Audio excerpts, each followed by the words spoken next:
Hello বন্ধুরা, তো প্রতিদিনের মতো আজকেও আমি চলে এসেছি আমার লাঞ্চ থালি নিয়ে।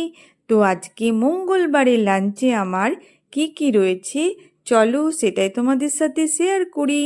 তো মঙ্গলবারের লাঞ্চে রয়েছে আমার গরম গরম ভাতের সাথে গন্ধরাজ লেবু, কাঁচা লঙ্কা, তার সাথে রয়েছে করলা ভাজা, আর করেছি রসুন দিয়ে লাল শাক ভাজা।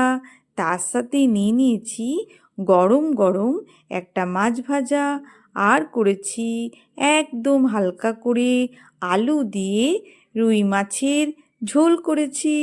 তার সাথে নিয়ে নিয়েছি আমার হাতে বানানো গুড় আম।